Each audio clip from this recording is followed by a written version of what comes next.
Shalom Uvracha, bienvenue à tous. Le Pele Yoetz, ici, il nous parle du Emet, de la vérité. Alors, il y a écrit dans Michelet, Sefat Emet Tikon Laad. Un langage de vérité, il sera établi pour toujours. Ça veut dire que celui qui parle de manière vraie, alors sa parole, elle sera toujours, il sera là pour toujours, et ça sauve de la mort, comme la Gemara elle raconte dans Masechet Sanhedrin, Daf Tzadik Zayin. Là-bas la Gemara elle raconte qu'il y avait un endroit qui s'appelait Vérité, il s'appelait Kushta. C'était le nom de l'endroit, l'endroit il s'appelait Vérité, et là-bas les gens, ils mouraient pas avant leur temps. Personne ne meurt avant son temps. Pourquoi? Parce que là-bas, il disait que la vérité. C'était un endroit où personne ne mentait. Ça n'existait pas.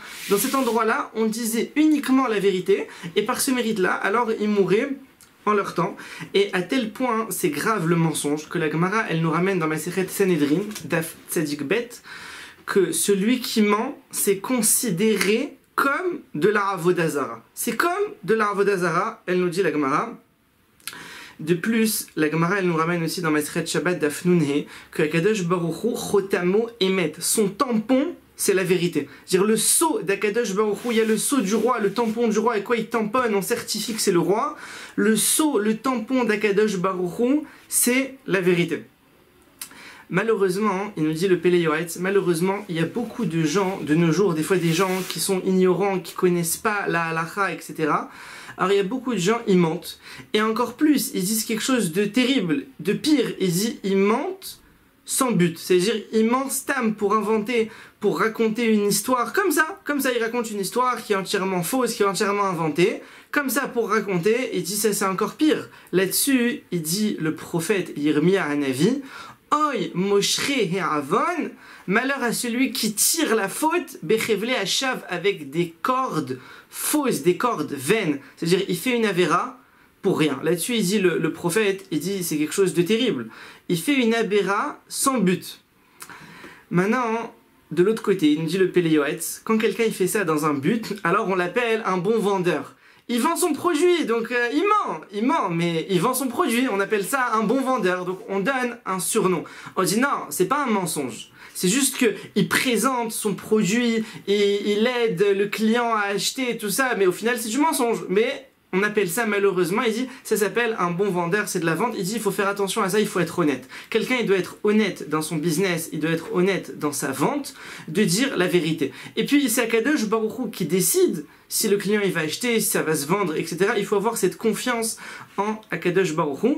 Et si malheureusement le Yetzer Hara il vient et il lui fait voir, il dit mais oui, tu mens, tu vas réussir, tu vas gagner, et il lui fait voir le gain.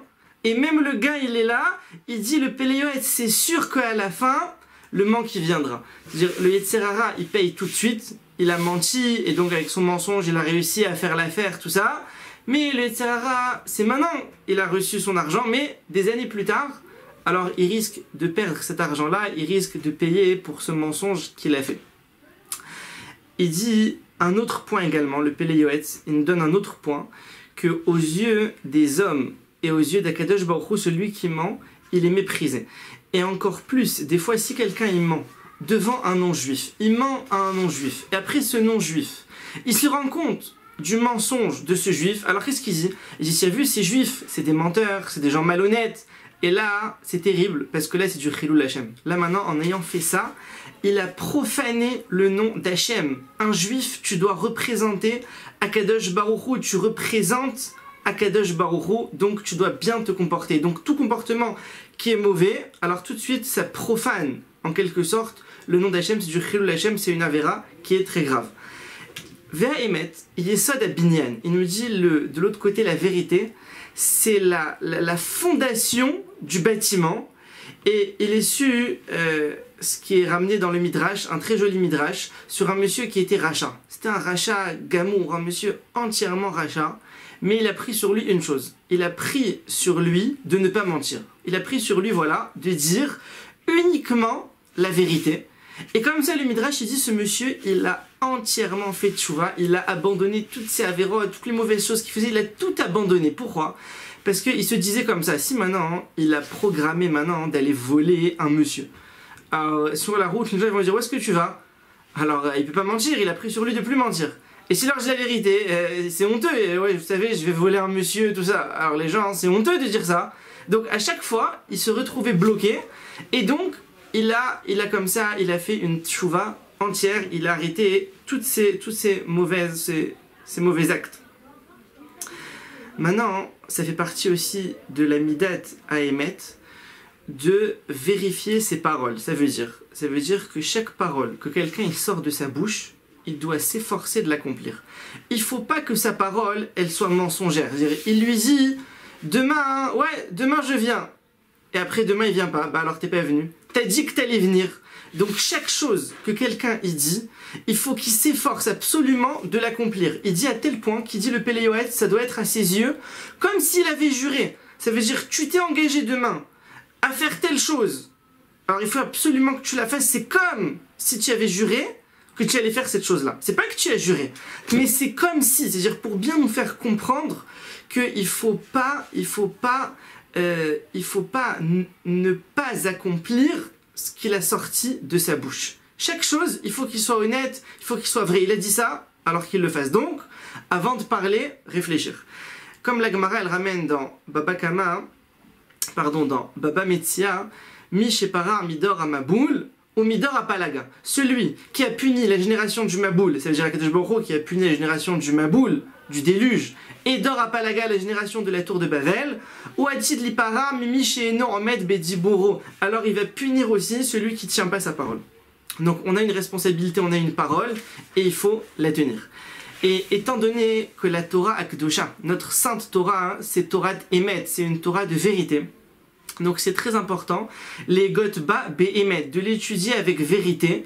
Ça veut dire tu étudies. Et maintenant on vient, on te dit écoute, la halakha t'as rien compris. Cette halakha c'était pas du tout ça, t'as rien compris. Cette Gemara, t'as pas compris, c'était pas du tout ça ce qu'elle voulait dire la Gemara, on te réexplique tout. Alors écoute, si vraiment tu n'as pas compris, il faut le émettre, il faut la vérité, c'est-à-dire admets la vérité. Admets la vérité, c'est-à-dire dans la Torah, il faut admettre la vérité pour avancer. S'il veut pas admettre, il dit non, mais la halakha elle était comme ça, mais pas du tout, il voulait dire ça, etc. Au final, ce qu'il dit c'est faux. Donc il reste dans son erreur, il reste avec une halakha qui est fausse. Donc c'est très important dans l'étude de la Torah d'admettre le émettre, d'admettre qu'il s'est trompé, que jusqu'à présent il a mal fait, et maintenant de corriger pour la suite, et comme ça, alors il trouvera grâce aux yeux de Akadosh Baruch Hu et aux yeux des gens. Tevorechu mipia Elion, soyez bénis de la bouche d'Hachem, et à bientôt. Oh, oh,